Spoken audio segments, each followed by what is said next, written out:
Boa tarde, amigos. Eu, Antônio Machado, pré-candidato a vereador em Taboão da Serra, para mais um dia, mais um bate-papo aqui com Maurício Lourenço, presidente do PT, também pré-candidato a vereador em Taboão da Serra. Tô pensando em uma coisa e falando outra, ou pensando em outra e tendo que falar o correto, né, Maurício? Boa tarde, Maurício. Boa tarde, Machado. Tá querendo me Legal. promover, Machado?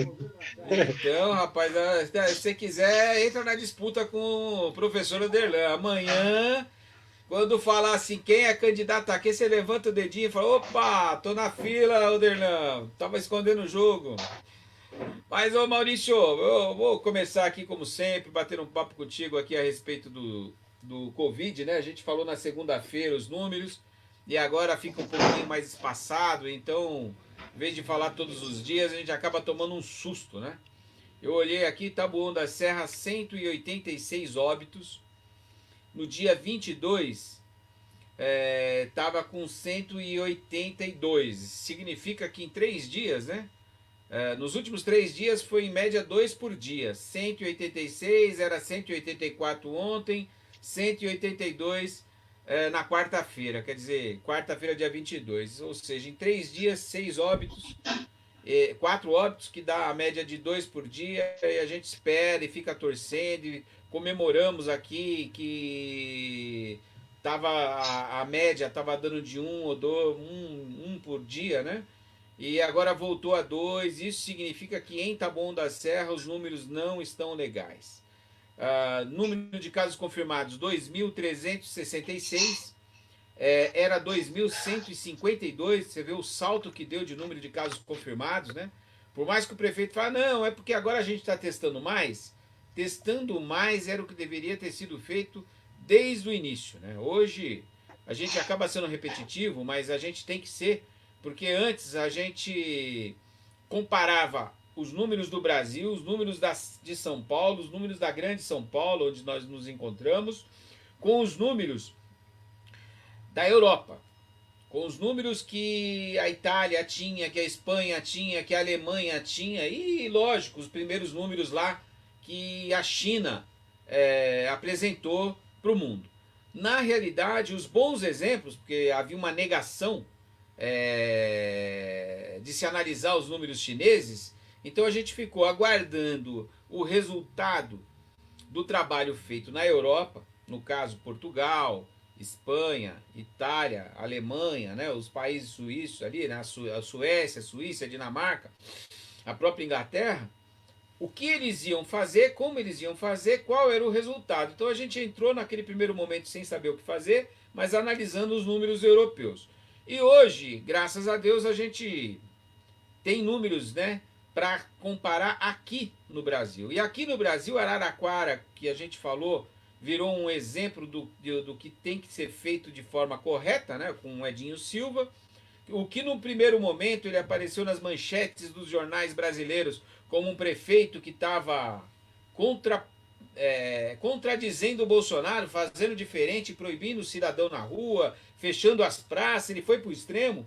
Hoje a gente já tem a certeza que ele é que estava certo, que já existem municípios no Brasil que fizeram a coisa certa e que naquele primeiro momento, há 4 meses atrás, perseveraram em fazer mais exames, perseguir quem estava com problema, fazer os exames nos familiares, nos vizinhos e conseguir determinar onde estava o rastro de pessoas infectadas e fazer com que a cidade se fechasse cada vez mais para conseguir manter um número baixo de contaminados e um número baixo de pessoas que vêm a óbito pelo problema de ter contraído do Covid. E a gente sabe que hoje, né, analisando os números europeus e analisando as cidades brasileiras que fizeram certo, que quem fez o certo dá certo. E que quem fez o errado, e aí a gente cita praticamente o sul do Brasil inteiro, né? O Rio Grande do Sul, Santa Catarina, Paraná, aí vai para o Mato Grosso, Goiás, e vai pegando aquele cordão de votos no Bolsonaro. Quanto mais voto no Bolsonaro teve, pior foi o resultado agora. Está tendo resultado, quer dizer, essa alta, infelizmente, está vindo porque as cidades, em cada município, ia demorar para chegar mesmo, porque o Brasil é grande, a pessoa entra no país pelas grandes capitais, Ceará, porque é porta do Nordeste, né, para a Europa, e São Paulo, por ser São Paulo e Rio são capitais do mundo, então recebe muita gente, lógico que ia começar na frente. Mas as capitais do interior, as capitais do sul, as capitais do norte, elas demoraria mesmo um pouco mais para entrar o Covid. Demorou, entrou e deu problema. Quer dizer, hoje eles estão colhendo o fruto do que plantaram e a gente tem exemplos maravilhosos, como a cidade de Araraquara, existem outras, mas que estão com exemplo europeu de ter se fechado, ter feito a coisa certa e está colhendo os resultados. E só para finalizar essa introdução aqui, Maurício, eu sei que já estou falando demais, mas eu preciso complementar. Eu tenho um amigo aqui em Santana de Parnaíba, né? Que ele falou para mim, olha, Machado, ele é bolsonarista, né? Um amigo, um querido, uma pessoa que eu estimo demais. Não mistura as estações, uma coisa, outra coisa, outra coisa. Mas ele é bolsonarista, negacionista, ele acha que o vírus não existe. E aí ele virou para mim, Maurício, e falou, olha, na minha cidade, no máximo que teve é 5 óbitos, no máximo, porque aqui todo mundo está na rua, o pessoal da favela está fazendo festa, está fazendo churrasco e aqui não dá nada. Aí eu fiz uma pergunta simples, qual a sua cidade? Eu já sabia que ele não sabia quantas pessoas tinham morrido na cidade dele, porque ele mora numa cidade limítrofe, Santana do Parnaíba, aqui do lado. Então tá na grande São Paulo. Eu falei, os números da cidade dele tem que estar igual aos de São Paulo, para pior, e se for para melhor, vamos elogiar o prefeito dele. Bom, eu não tive surpresa alguma, Maurício, quando ele falou que no máximo teria 5, eu dei um Google, achei a cidade está lá mostrando os seus números, e para minha surpresa, ou para a surpresa dele, porque para mim não foi surpresa, a cidade é administrada pelo PSDB, assim como Taboão da Serra. A cidade tem 130 mil habitantes, Santana do Parnaíba, para quem nos escuta, e 65 óbitos no dia de ontem. 65. Então, 65 para 130 mil habitantes, quando você compara com Taboão da Serra, ela está ali, ó, tá no pau a pau com Taboão da Serra, administrada pelo PSDB também, que também fez a coisa errada. Quer dizer, não fez o que Araraquara fez. Até porque não poderia, a gente está do lado aqui, a gente dependia eles acompanhou o problema que estava havendo em São Paulo, que seria o Bruno Covas estava fazendo, o governador Covas está fazendo, ele acabou acompanhando, mas por ser do PSDB não quis confrontar, nós estamos aqui fazendo o mesmo que São Paulo, o mesmo que o governador pedia, e infelizmente estamos colhendo o mesmo fruto da cidade de São Paulo. Bom, só para te dar essa inicial aqui, Maurício, infelizmente é isso. Os números só crescem, são 2.366 casos confirmados em Taboão, 186 óbitos. Te passo a palavra aí, fica à vontade, meu querido, porque eu vou te falar, viu? Tá difícil de analisar Taboão da Serra e ver uma diferença aí e tentar entender o que está acontecendo. Né? Boa tarde, Machado. Agradecer companheiros e amigos que estiverem acompanhando essa live, né? E que depois aí curta, comente e compartilhe, né? Para a gente crescer o canal e que nós atinjamos mais amigos aí de Taboão da Serra, né? Bom, eu quero concordar aqui, ipsis literis, com você, relacionado à política direcionada ao combate do Covid-19, porque aqui em Taboão da Serra a política é praticamente uma cópia do estado de São Paulo, né? Eles não fizeram nada que se diga, nossa, que diferença, né? Então, o resultado é o que a gente está vendo aí, né? O governador fez uma flexibilização na quarentena, né? Tem uma pressão muito grande do comércio e tal, né? Empresários, né? E aí, aqui em Taboão da Serra, a taxa de isolamento, registrada aí dia 22, né? Acho que é terça-feira passada, caiu a 39%. Então, evidentemente que o resultado dessa flexibilização é mesmo o aumento de casos, né? E também até de óbitos, como a gente tem visto, né? A gente espera que estabilize e que comece a cair. Né? Na verdade, tem uma análise aí do Estado, né? A média da Grande São Paulo caiu 2%, né, de número de óbitos no geral, mas alguns municípios ainda estão numa fase perigosa, né? E a flexibilização do isolamento contribui para manter essa taxa alta e também para o número de óbitos. Veja aqui que o governo do estado destinou 7 respiradores para Taboão e Itapecerica, né? Provavelmente será instalado no Hospital Geral de Pirajussara, provavelmente, né? Mas isso, não temos aí muitas novidades relacionadas à política do Estado.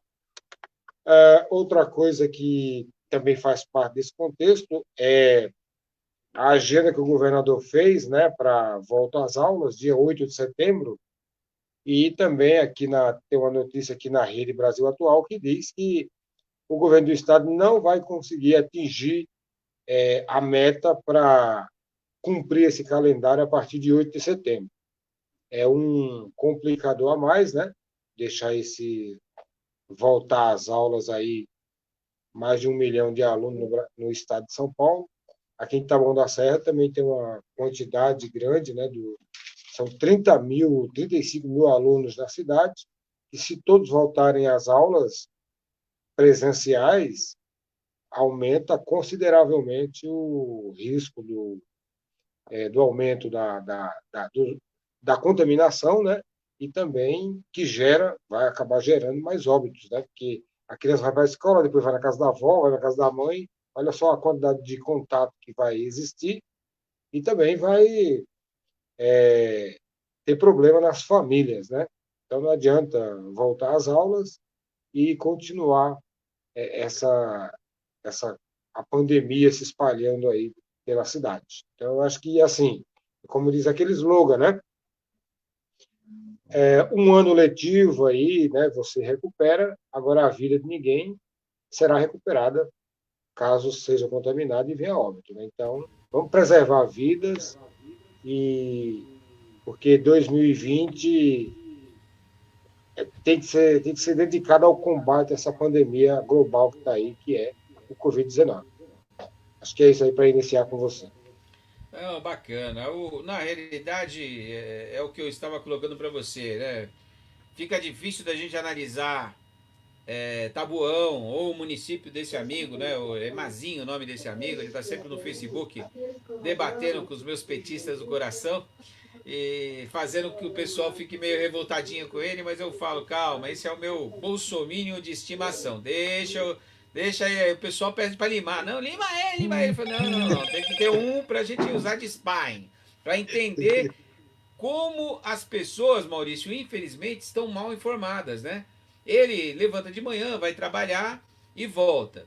Ele toma os cuidados dele e ele acha que isso é o suficiente. Se ele não pegou, então ninguém pega. Pega só os bobos, pega só os velhos, pega só quem tem doenças. Então ele não conseguiu entender ainda que, infelizmente, se ele pegar, ele pode trazer para os pais, para os avós, para um vizinho, para um amigo, num determinado momento num restaurante. Quer dizer, infelizmente não sabia sequer os números da cidade dele. Quando ele me falou 5 pessoas na minha cidade, eu realmente liguei o. Nossa, se Araraquara, lá numa cidade do interior, morreu 10 fazendo tudo o que tem que ser feito, ele está descrevendo que a cidade dele está fazendo tudo errado. Como pode, no caso, ter só 5 mortes? Falei, não tem. Então, a pesquisa foi rápida e, infelizmente, o município dele está, assim, entre os piores do Brasil e administrado pela direita. Mas os números, Maurício, só para finalizar aqui os números, ó. Brasil, 84.440 mortes, para 2.303.661 casos confirmados. Isto, Brasil. São Paulo, deixa eu achar aqui o meu mouse. São Paulo, o número de casos confirmados no dia. Casos novos confirmados no dia 21 foi 67 mil casos confirmados para 1.284 mortes. Aí no dia 22 59.961 casos confirmados para 1.311 mortes. E hoje não, ontem, houve uma queda, né, nesse número para 16.186 casos novos confirmados, mortes 358. Com certeza foi uma notificação feita de forma errada ou atrasada pelos principais estados, faz com que esses números fiquem diferentes.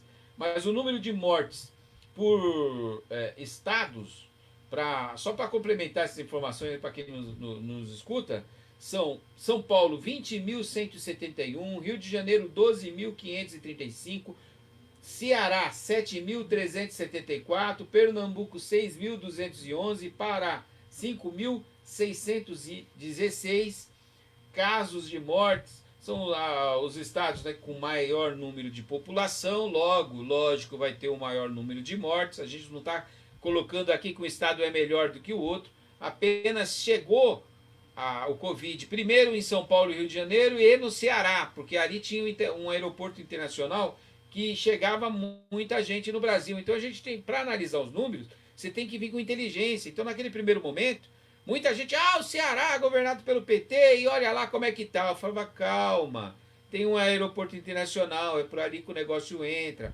Aí a elite do Ceará passa, o pessoal vai viajar para o Nordeste inteiro. Mas olha, é difícil de conversar com quem não usa a inteligência, né, Maurício, para poder discutir os números. Porque a gente não está aqui politizando o assunto, nós estamos conversando sobre Covid-19 no Brasil. Paraná, o meu estado natal, 1.545 mortos para 62.004 casos confirmados. Aumenta o número de casos confirmados, aumenta o número de mortes automaticamente. 1.545, um deles o meu primo, né, que faleceu na cidade de Curitiba. E lá, a cidade de Curitiba é um exemplo do que não se deveria fazer nos 4 meses que antecedeu. Então, lógico que ia chegar a esse patamar, enquanto São Paulo estava fazendo uma coisa, eles estavam fazendo outra, quer dizer, mais aberto do que São Paulo. E hoje colhe, infelizmente, né, através de número de mortos, infelizmente, né, o número de mortes aumentou, e enquanto São Paulo diminuiu, eles aumentaram, porque infelizmente as curvas estão inversas. São Paulo está no patamar de alta ainda e pode voltar a crescer. Mas, meu querido, você ia falar sobre a vacina, né? Para a Covid-19 e o Trump. Me diz aí o que você tem a respeito. Essa vacina vai ou não vai? Se for vacina comunista, nós não toma? Ou a gente toma é a comunista mesmo? Machado, vou só atualizar aqui o número de hoje, 24 de julho de 2020, Araraquara. 16 óbitos.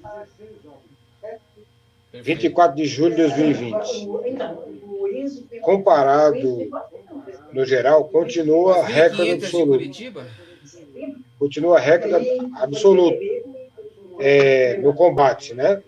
Então, 16 vítimas por ser vidas que foram perdidas é muito, mas comparado com o Estado, continua a melhor cidade na política de combate ao coronavírus, entendeu? Para não usar Taboão da Serra, a gente pode usar Santana do Parnaíba. Ontem, 65 para 130 mil habitantes. Aqui é 16 para 240 mil habitantes. 240 mil habitantes, 16 casos. Então não tem nem como comparar, entendeu? Não. Melhor política de combate. Mas, Machado, a vacina é o seguinte, está sendo desenvolvido aí no mundo, né? China, Inglaterra, Estados Unidos, alguns laboratórios aí, né? Estão desenvolvendo, tão próximo de uma vacina contra o coronavírus. E o que eu queria falar é que a China está defendendo que, se ela descobrir primeiro a vacina, será uma vacina de direito mundial. Não vai ter reserva de mercado para ninguém. Entendeu? Vai servir ao mundo. A Inglaterra também está produzindo. O laboratório Pfizer está próximo. Tem até uma brasileira lá que faz parte das pesquisas, né? E uh, o que eu quero passar para você é o seguinte: o presidente americano, Donald Trump, ele já reservou 1 bilhão e 950 milhões de dólares para comprar todo o estoque que for produzido da vacina contra o coronavírus. Primeiro nós, quer dizer, meu pirão primeiro, aquela velha história, né? Então, esse é o tipo de governo nos Estados Unidos, né, que está aí defendendo o seu próprio umbigo, não está pensando na humanidade, na preservação da vida global, só dos americanos, né? Enquanto o nosso aqui oferece cloroquina até para EMA, né? Então, veja bem, nós, além Pois de é. no, o Brasil não está fazendo parte desses grupos que estão pesquisando uma vacina, né? A gente tem profissionais, tem cientistas, mas o país não está dedicado numa força-tarefa global para buscar uma vacina contra o coronavírus. Por outro lado, os Estados Unidos está, mas já quer reservar para ele só o primeiro lote e o que mais tiver, quando tiver a confirmação, né, dessa vacina para o combate ao coronavírus. Né? Então, para você ver, que falta que faz um líder estadista no mundo hoje, né? O grande Lula que pensava globalmente na solução mundial dos conflitos, na solução do combate à fome global. Agora vem um que pensa só no próprio nariz, no próprio Umbigo, umbigo, né? Então é triste isso aí, né, rapaz? Não, triste. O presidente da OMS já falou hoje, deu uma declaração hoje que Brasil, Índia e Estados Unidos são os principais propulsores, né, do problema, que é a falta do combate correto contra o coronavírus. São grandes, né, países em número de população.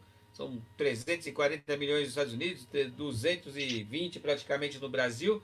Só aí a gente já tem 560 milhões, mais 1 bilhão, são quase 2 bilhões só nesses três países, né? Praticamente 3 bilhões de pessoas, É, metade, um terço da humanidade está nesses três países, quando você soma os três. é, Fazendo a coisa errada, fica difícil. A Índia tem uma população grande, tem os estados agindo de forma correta e outros estados de forma incorreta. Lá também tem a mesma discussão que se tem nos Estados Unidos e no Brasil, que é a forma de se combater, porque infelizmente a ignorância faz, Maurício, a ignorância, né, do homem, ela é igual no mundo inteiro. Tem muita gente que fala, não, a ignorância impera aqui. Não, a ignorância impera o mundo. Infelizmente, começa com uma elite que teoricamente teria mais estudo, mas que não tem inteligência, porque não quer dizer, estudo não quer dizer inteligente. O cara é um ótimo advogado, mas aí, na hora de escutar um médico, ele prefere escutar o vizinho. Não está tendo inteligência de tomar a atitude correta. Então, a inteligência pode estar faltando aí em todas as classes sociais, né? E se não convergir Brasil, Estados Unidos e Índia para a coisa certa, para a forma correta de se combater o Covid-19, nós vamos ter problema sério ali na frente. Quer dizer, quando eles fazem esses números, até outubro, o ministro da Saúde do Brasil falou, não, até outubro, o ex-ministro, né, vai morrer 220 mil pessoas. Sim, se não corrigirmos agora o caminho que a gente está tocando, né? Você ia falar também, Maurício, sobre a verba para a saúde pública, acredito que também sobre o Covid-19. Você chegou a ver alguma novidade? Porque Tabuão ia receber 32 milhões no total e a última vez que eu vi só tinha recebido 8 milhões. Você está sabendo se entrou mais alguma coisa aqui para Tabuão? Porque infelizmente a gente então, tem alguns babacaminions que eu espero que nesse momento aqui não tenha me escutado. Pode ficar meio chateado comigo, mas assim, alguns bolsomínios que vão lá e falam assim para mim, não, Machado, cada cidade recebe 20 mil reais, 19 mil reais por morto. Eu falei, bom, então você está bem enganado, porque você multiplica aqui pelo número de Taboão da Serra, você pega esse número que você está colocando e multiplica pelo número de mortos, está dando 5 milhões. E a cidade vai receber 32. Então vai ter que matar mais gente para poder receber esse dinheiro, senão não vai receber, porque eu estou brigando para receber os 32 milhões. E você está falando que é por morto 19 mil, 20, 30 mil que seja. E aí, como é que fica esse número, né? Mas me fala, Pois, é muita falta de inteligência, viu? Infelizmente eu fico, quando eu converso, escuto umas bobagens, eu falo, meu Deus, né? Como olha, argumentar com Machado, uma criatura dessa?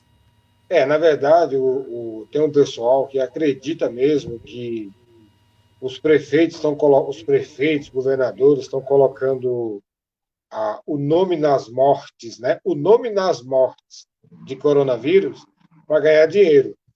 Mas isso faz parte das propagandas, das fake news feitas, né, os chamados gabinetes de ódio desse governo, que divulga muitas mentiras e invenções, né? E aí tem um pessoal que acredita, né? Tanto é verdade que tem 18% que acredita que essa cloroquina cura. E tem outros que acreditam que 8% acredita que o alho cura. Eu não sei ainda qual é a receita do alho que cura, entendeu?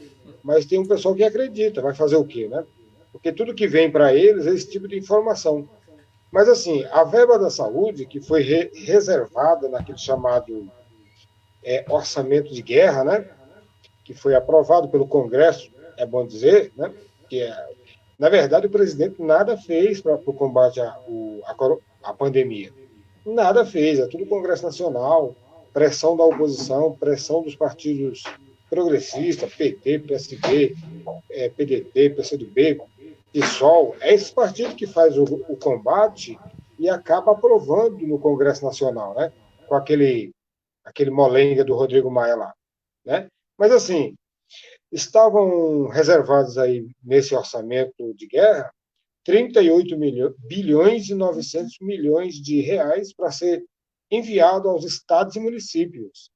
E até o dia 25 de junho aí, que é fechamento de empenho, né, saíram dos cofres públicos da União 11 bilhões e 400 milhões de reais. Então, na verdade, só saiu 29% do orçamento destinado aos estados e municípios, né? Porque o governo federal ele trabalha totalmente contra esse processo aí de combate à pandemia e também ajuda aos municípios e aos estados, né? Você viu que foi uma briga para sair o auxílio emergencial. Tem muitas pessoas que ainda estão na fase de análise, né? E é uma coisa assim que eles não estão nem aí. Enquanto no governo do PT, lá do Lula, uma aposentadoria pelo INSS não dava nem 15 dias, a pessoa já estava aposentando, agora está diferente. O pessoal largou de mão, está deixando a máquina desmantelar e não está atingindo o povo brasileiro, não quer prestar. Na verdade, é um crime de lesa pátria, de lesa humanidade que está sendo cometido, né? Então, nós já estamos aí no entrando para o quinto mês de pandemia, e o governo federal só liberou 29% dos 38 bi e 900 milhões para a saúde, né? Então, vai fazer o quê? Se está faltando estrutura, médico, etc., né? No SUS, é totalmente culpa do governo federal, que todo mundo sabe que a arrecadação baixou, etc. e tal. Os municípios ficaram um pouco ficaram sem recursos, essa é a realidade. Baixou a arrecadação, isso aí não pode negar, né?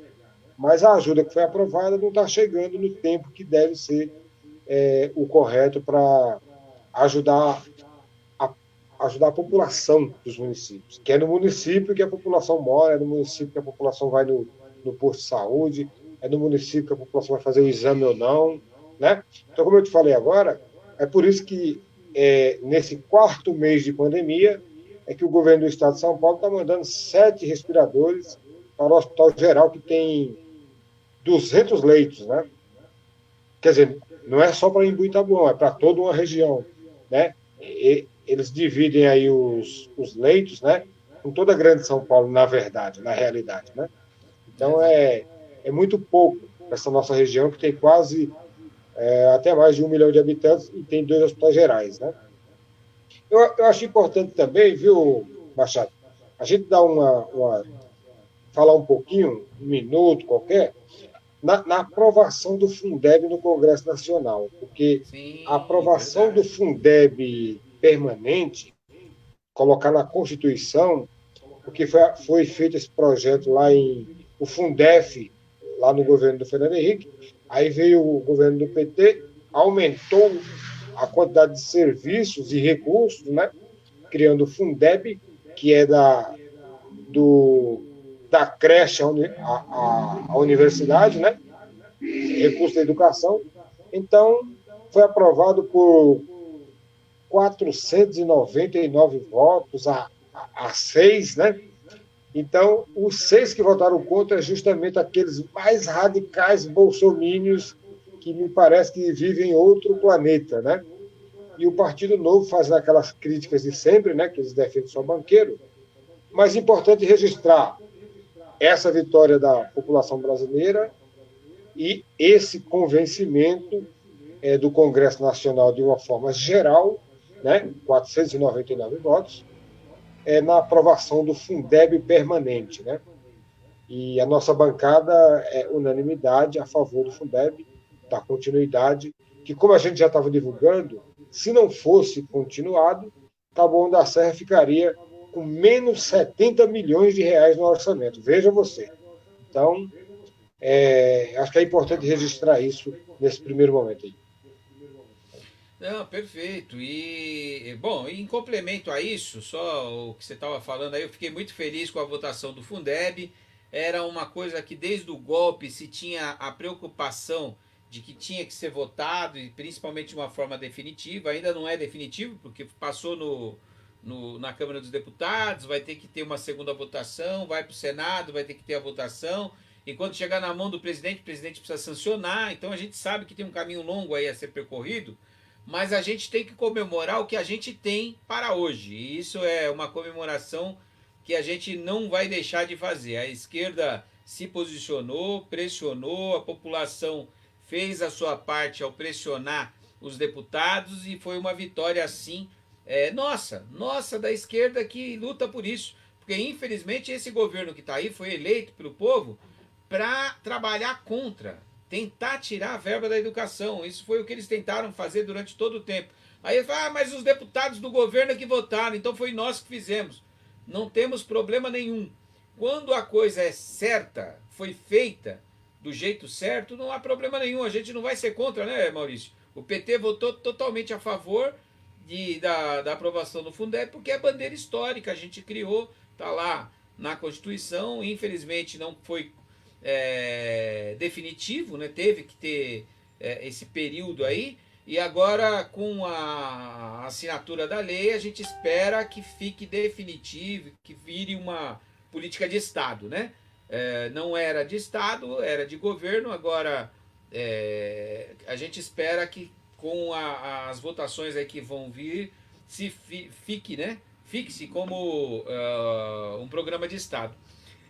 A reforma tributária voltou a ser discutida, né, Maurício, pela direita brasileira. Voltou. Infelizmente, não é para tirar impostos dos pobres, é para colocar imposto sobre o pobre e tirar dos ricos.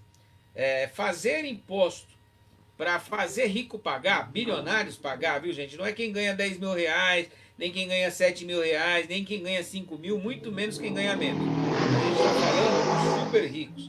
Quem na sua declaração de renda, embora coloque lá que ganhou 5 bilhões, é dividendos, ele não paga imposto de renda, não paga os seus 27% não, viu, queridão? Então você que está aí se achando rico, ganhando 10 mil reais, é assalariado, é trabalhador, você paga 27%, você é trabalhador. Embora você se ache rico, você é um trabalhador. Então quando se fala em diminuir carga tributária no Brasil, é diminuir para eles, aumentar para você. Eles querem diminuir a folha de pagamento, porque eles acham, eles têm certeza, que diminuindo a folha de pagamento vai sobrar mais lucro para a empresa deles. Porque não pensa que eles vão baixar a folha de pagamento e baixar o valor do produto, não. Infelizmente, é o lucro das grandes empresas que está sendo visado nessa reforma trabalhista, e nessa reforma foi visada na reforma trabalhista, e é o que se busca na reforma tributária. Infelizmente, né, Maurício? O PT ficou no poder por 13 anos, não conseguiu realizar a reforma tributária. Existe crítica quanto a isso, mas é uma crítica, ao meu ver, difícil de ser feita, porque na realidade o PT não tinha maioria parlamentar para aprovar a reforma que queria. Então, não deixar a maioria do Congresso aprovar uma reforma contra o povo já foi ótimo. Já fizemos a nossa lição de casa durante os 13 anos de poder. Mas agora eles estão com o poder, têm a caneta na mão, querem fazer a reforma, e Rodrigo Maia se tá juntinho com o Bolsonaro e com Guedes nessa onda da reforma tributária, né? Que informação você tem aí pra gente sobre a reforma tributária? Então, Machado, é, o, vamos voltar um pouco àquela reunião fatídica ministerial, lembra lá atrás, lá, do presidente e sua turma, né?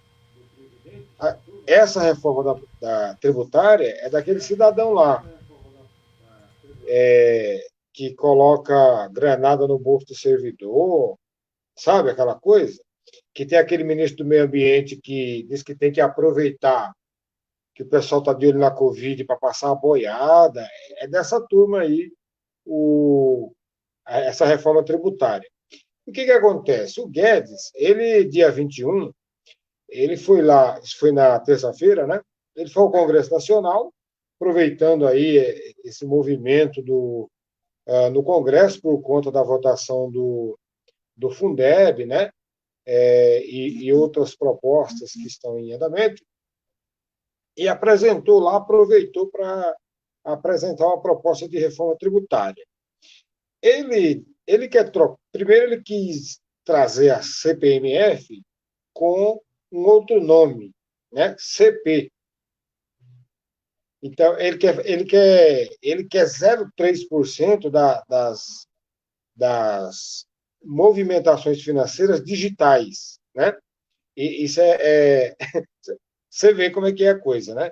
E assim, tem um ponto nessa reforma que ele apresenta que é o fim do PIS/COFINS.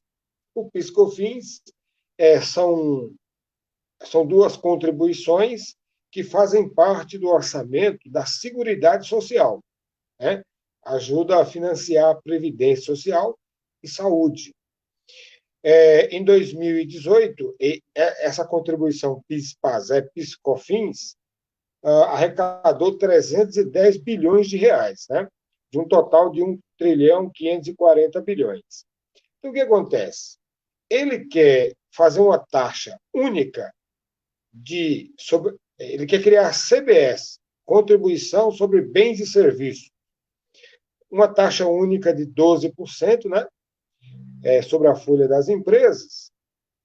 E aí, só que assim, você olha assim, nossa, 12% bens e serviços, então vai pegar banco, vai pegar seguradora, que nada. É 12% no geral, exceto os bancos, exceto seguradoras, exceto o plano de saúde. Então, bancos, seguradoras e plano de saúde vão pagar 5,8%, as entidades financeiras. Então, veja bem, ele vai tirar 12% de bens e serviços da produção em geral, mas dos bancos, que tinha que ter mais, que tem lucro líquido sem fazer nada, né, com dinheiro alheio, né, e estão lucrando bilhões, é só 5,8%. Então, na verdade, ele está fazendo uma pegadinha que vai deixar o sistema financeiro de fora novamente da cobrança de tributos. Então, é para a gente ver aí o tipo de governo, tipo de pensamento que tem no governo, que é só arrecadar dos pobres e liberar os ricos. Só vai tributar pobre novamente. E voltando a essa contribuição sobre movimentação financeira digital, é a mesma coisa. Porque aquele pobre que está na informalidade, ele de repente não paga um tributo ou outro da lojinha, da barraca, de alguma coisa, mas na verdade, quando ele vai fazer a compra aqui para as carteiras, ele vai pagar. Então, novamente a mesma fórmula, tirar dos pobres e passar para os ricos. Né? E, enquanto isso, lucros e dividendos ninguém fala nada, enquanto isso, o IPVA, por exemplo, que é um imposto estadual, deveria tributar também quem tem avião, quem tem jato, quem tem helicóptero, né? E isso não acontece. Então, se eu comprar uma motoneta de 2 cilindradas, eu vou pagar IPVA e licenciamento. Aí você compra um avião, você compra uma lancha e você não paga nada de imposto, né? E a gasolina é mais barata do que a nossa. É um absurdo esse país.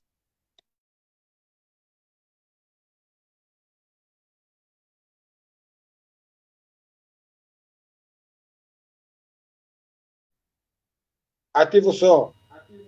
Agora sim, já saio falando, é que aqui eu fico no silêncio, eu esqueço de desligar e às vezes desligo. Mandar na realidade um abraço para os nossos amigos, né? Pedir para que nossos amigos compartilhem essa live para chegar em mais pessoas. Ver aí que já tem quase 15 compartilhamentos, então fico feliz. Rede Nacional de Bibliotecas Comunitárias, vou pedir aqui para os amigos fazer um depósito lá, 5, 10, 15, 100, 200, 1000. Pode depositar lá na Rede Nacional de Bibliotecas Comunitárias. Elas estão espalhadas no Brasil em comunidades e elas escolhem famílias que estão passando por necessidade e conseguem fazer uma cesta básica graças a essa ajuda dos amigos.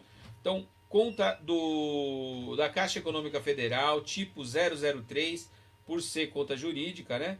Conta corrente 14453 dígito 5, agência 0049, CNPJ 14810 743 barra 1000 ao contrário, traço 31, ACESA, Associação Cultural Esportiva, Social e Amigos, né? Então, por favor, gente, quem puder ajudar, entra lá, faz seu depósito, porque é muito necessária a sua ajuda. Se você tem um dinheirinho, não precisa sobrar não, vai lá e faz sua ajuda. Donizete, primo, um abração. Marcos, um grande abraço. Elaine, amiga também, legal. Wellington, Beth, Graudi, Cláudia, né? Vou passar os nomes aqui que entrou aqui, ó. O Geru, o Oderlan, mandar um abraço aí pro nosso pré-candidato a prefeito, que daqui a pouquinho tem uma live com ele, com a nossa pré-candidata Osmarina, né? Que está se apresentando professora, ótimas referências dela, foi professora aqui no ZEICI, professora de geografia. Bom, mais tarde o pessoal faz a apresentação dela, eu me empolgo aqui, já quero apresentar. Seja bem-vinda, Osmarina, boa sorte. Mandar um abraço pro Glaucio, pra Isabel, pra Judite, pro Pablo, jovem Pablo, candidato jovem Tabuão.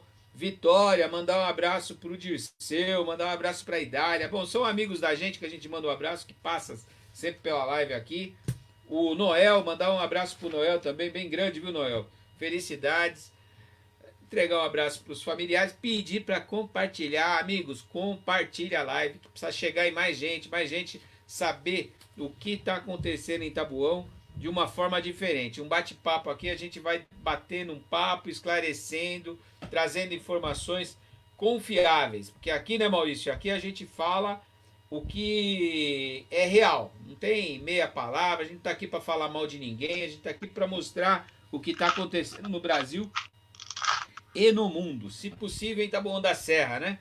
As movimentações em Taboão da Serra continuam acontecendo, os partidos estão se colocando, os candidatos já estão aí na rua, né? Pré-candidatos estão na rua iniciando suas pré-campanhas. A Leni, Leni, um abraço, querida. Ela tá dando um olá aqui pra gente, então vamos colocar ela na tela aqui com olá. Oh, grande Leni. E grande fez entrevista na semana, foi uma ótima Muito entrevista, deu para boa. conhecer bem a luta dela, né? A luta dos idosos em Taboão da Serra, que é a luta de todos. Afinal, todos nós queremos ficar idosos um dia, viu, Leni? Ela está colocando aqui, pré-candidata, terceira idade. É isso aí, Leni. Cheia de coraçõezinhos. Eita, nós, você tem muito amor para dar. Por que aos 67? Você acredita que eu preciso ler, viu, Leni? Eu vou ser sincero para você. Na correria do dia a dia eu não consegui entre ontem e hoje, mas hoje eu vou terminar aqui e vou sentar para ler o seu artigo sobre por que aos 67. Maurício, é isso, né? Me fala um pouquinho agora na realidade. Reforma tributária você falou, saúde pública você falou. Me fala aí como tá as pré-candidaturas em Taboão, como é que anda as negociações aí para a gente fechar esse grupo de pré-candidatos, né? Que são 20 pré-candidatos, acho que já está formado o grupo, já tem bastante gente sobrando, querendo também. Se alguém desistir, tem gente na fila, né, Maurício? Pelo que eu vi é isso. E me Olha, fala aí como é que estamos a PT em Taboão. estamos bastante animados. Vamos sair com chapa completa, pré-candidato a prefeito, pré-candidatos a vereadores e vereadoras, professoras, terceira idade, jovens, gente aí da vanguarda, companheiro que já foi vereador. Temos todo tipo de companheiro da luta social, da luta corporativa, como eu que sou servidor público, né? Você também, um profissional liberal. Então, a gente tem vários segmentos da Taboão da Serra que está representado aí nas nossas pré-candidaturas, né? Então, nós estamos cada dia mais animados e prontos para essa batalha, né? A cidade, a população em geral ainda não está antenada no processo político, mas no mundo dos bastidores a coisa está pegando fogo, né? A chapa do governo lá tem 3 vice-prefeitos, né? A outra chapa escolheu o vice-prefeito há 2 anos e tem outros candidatos aí se posicionando, mas eu vejo que nós temos grande possibilidade de crescimento na cidade, força reconhecida. O PT já ajudou a governar a cidade, sempre teve mandatos na cidade, 96 que não teve, 2016 que não teve, mas olha, de 80 para cá é 2 vezes só que fica sem mandato. Então, nós temos grande possibilidade de crescimento e as pessoas que estão se apresentando nos dão essa esperança, né? É um processo de renovação no partido, é um processo de nova esperança, né? Nova confiabilidade social, e por isso até que nós vamos ter essa chapa completa, porque temos companheiros que estão à frente da batalha aí. Então, não tenha dúvida que nós vamos surpreender, não tenha dúvida, nós temos uma chapa de mulheres esse ano que vai ser basicamente meio a meio. 10 Bacana. candidatos, pré-candidatos homens e 10 pré-candidatas mulheres. Já passamos da cota aqui longe, entendeu? Então, esse é o PT em Taboão da Serra, de luta, de militância, e eu cada vez mais animado. E esperar Isso aí é a a próxima. força do PT, das mulheres do PT de Taboão da Serra. Isso é muito bacana. Isso é bom saber que temos Esperar. bastante candidata da mulher. Não Hoje na teve desespero para série, fechar o número, não. hoje na série PT na sua casa, temos aí a apresentação da companheira Maria Osmarina Poiati, que é uma professora, igual você relatou aí, que vai também para a batalha, aceitou esse desafio e por isso que nós estamos animados e esperando aí grande esperança de renovação na cidade. Bacana. Para finalizar aqui, eu queria falar com você uma coisinha que estava todo mundo aí, a mídia, todo mundo discutindo. Porque o que acontece em São Paulo, Maurício, acaba repercutindo no Brasil inteiro, né? Existe uma certa tensão para saber quem é o candidato de São Paulo, como vai o PT em São Paulo, como vai conseguir eleger prefeito, não vai conseguir, vai reeleger. Havia uma pressão interna no PT do Brasil inteiro para que o Haddad fosse o candidato.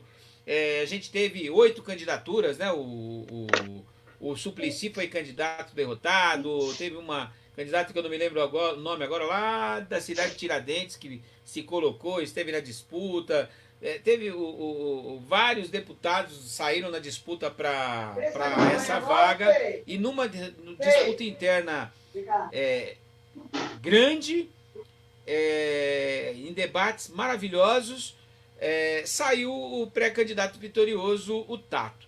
E eu assisti uma entrevista dele e fiquei bem impressionado com a sua desenvoltura, com o seu posicionamento firme,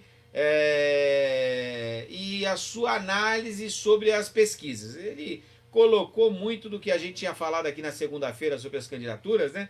Então é muito bom a gente ver que o pré-candidato do PT está totalmente sintonizado com nós, com os militantes. Para chegar isso na sociedade, a gente vai ter que aguardar iniciar a campanha eleitoral, que com televisão, inclusive, é a hora que o povo realmente toma contato, né, com os candidatos do PT. Né? Sempre é sonegado, ninguém mostra o Tato, ninguém entrevista ele em canal nenhum, exatamente como forma de esconder o Tato. Mas eu gostei muito da entrevista, fiquei impressionado, muito bem impressionado com a postura dele. Né? A gente já conhece, lógico, mas na realidade foi muito boa. Né? Você que me deu a dica para assistir lá, ó, a entrevista dele, olha, valeu a pena. Ele é muito bom, ele vem da periferia, vem da Zona Sul de São Paulo, é uma família totalmente vinculada ao Partido dos Trabalhadores. Eles têm vereador, têm deputado estadual, deputado federal. Ele concorreu ao Senado e teve 770 mil votos na capital, né? Então teve 6% dos votos.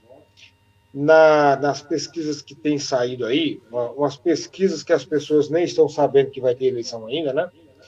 Ele aparece lá com 3%, mas na espontânea ele aparece também com 0,5%, igualzinho os outros candidatos da esquerda, com pequeno diferencial, ele é do PT. E assim, quando faz a pesquisa espontânea, 72% do eleitorado paulista, da capital paulista, ainda não tem candidato, meu querido. Então a eleição está aberta. Quem aparece agora é quem tem recall, e quem aparece agora é quem está governando. E foi perguntado para ele, e esses candidatos de esquerda que estão aparecendo e tal. Aí o Gilmar Tato falou assim, gente, eu estou preocupado com o prefeito Bruno Covas. O que ele está fazendo com a cidade e tal.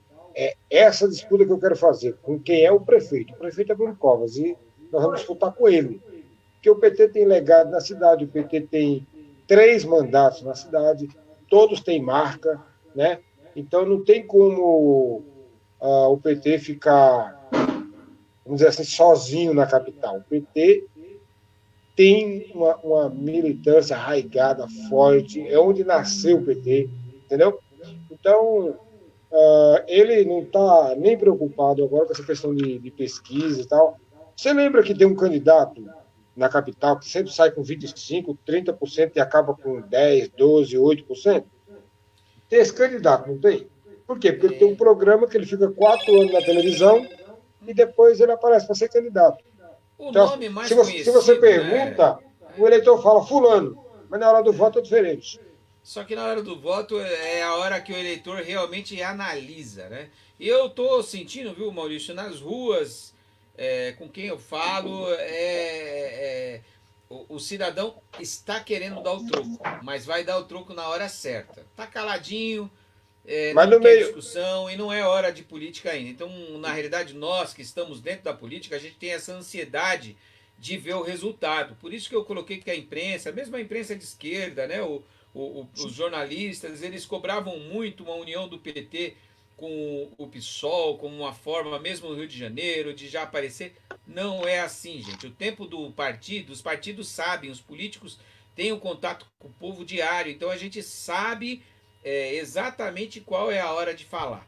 E não é hora. Então, e tem uma dificuldade aí, viu, os experientes dizem, tem a hora certa. Se você for antes do tempo que você queima na largada, eles costumam falar, calma, tem a hora certa. E infelizmente, aí eu coloco, sempre repito,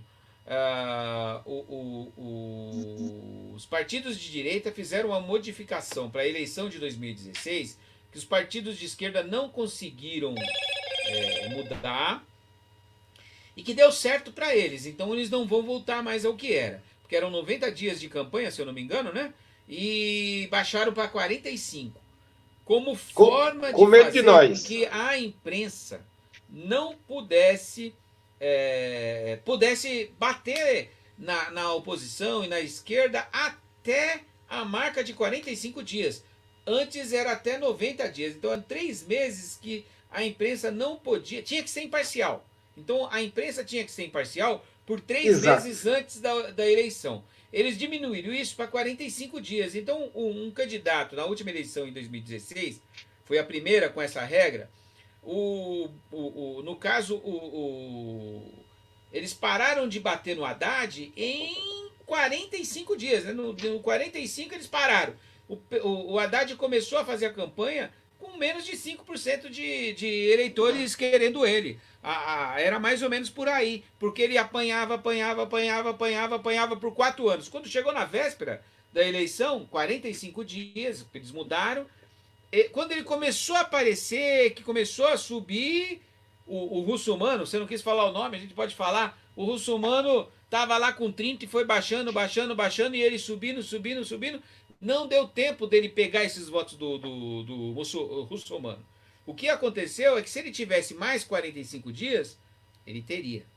Mas infelizmente a direita passou essa regra e a esquerda não tinha como combater isso. É uma realidade. Eles cortaram o tempo de propaganda falando que era dinheiro, que era a forma deles diminuir o tempo de político fazer campanha. Só que realmente para o povo que até apoiou isso é prejudicial, porque os partidos que precisam do tempo de televisão, que não têm o dinheiro para aparecer na imprensa livre, né? A imprensa não paga aí seus programas de televisão, seus Datena da vida, a gente necessita do horário político para mostrar quem é quem. O PT, para mostrar quem é o candidato do PT, é no horário político. Não tem programas para entrevistar ou para ele fazer um programa e assim todo mundo sabe, olha, ele é o candidato do PT. Então é normal. Exato. Então, Machado, tem outra dificuldade também nessa questão da frente, da coligação, que é a seguinte: esse ano também, outra regra que foi criada, né, na reforma eleitoral, é a proibição da coligação proporcional. Então, cada partido acaba sendo forçado a lançar sua própria chapa sem coligação, né? E também força esses partidos a lançar um candidato majoritário para tentar puxar voto para fazer cadeira no parlamento. Porque antes poderia fazer a coligação proporcional e junta 2 ou 3 partidos juntos fazer cadeira, né? Agora não pode mais. Cada partido tem que montar o seu time para fazer sua própria bancada. Então isso também é uma situação que dificulta o ajuntamento, vamos dizer assim, dos partidos de esquerda e tal nessas eleições, né? Mas é a regra, é o que está aí, vamos ter que seguir. E o PT nunca teve medo disso, nem vai ter, né? Vai para o enfrentamento de boa, vai para o processo eleitoral de boa, renovando aí com sua chapa. É isso aí, companheiro. E vamos Maurício, torcer para 58 dar minutos, eu tudo vou certo. pedir para você ir para suas considerações finais aí, porque a gente sempre combina que é meia hora, no máximo 40, e já estamos com 58 minutos. Considerações finais, meu querido. Se faltou alguma coisa para a gente falar, aí você já emenda aí, por favor. Agradecendo mais uma vez, agradecendo o seu trabalho aí no Bate-Papo Tabuão, no seu canal, e também a contribuição que você dá aí ao Partido dos Trabalhadores, a partir do seu backstage, como diz o nosso pré-candidato a prefeito, nas lives, né? Você está sempre nos auxiliando. Então, agradecer o espaço e o seu trabalho dedicado aí que você tem feito para o Partido dos Trabalhadores em Taboão da Serra. Uma boa tarde. Maurício, uma boa tarde então. Amigos, em minutos, já é 18h06, eu vou terminar aqui, já vou montar a próxima live, que é a da Osmarina, né? Então mandar um abraço pro Elvio, também, amigo da gente aí que tá assistindo. Aliás, eu tenho 2 Elvios, um primo e um amigo. Então vamos lá, meus Elvios. Um abraço a vocês dois, os dois estão na live aí, então um abraço para vocês. E pedir pro pessoal compartilhar. Depois eu coloco o link no Facebook. Eu mandei para os amigos do PT o link da nossa live de segunda. Então, mais tarde, gente, o Maurício vai mandar a live para não ficar repetida, eu mandando de novo. Ele vai mandar para vocês o link da live aí para compartilhar. Um abração. Agora, 18h30, PT na sua casa, @PT Tabuão. Um abraço, queridos. Até mais tarde. Maurício, um abraço, querido.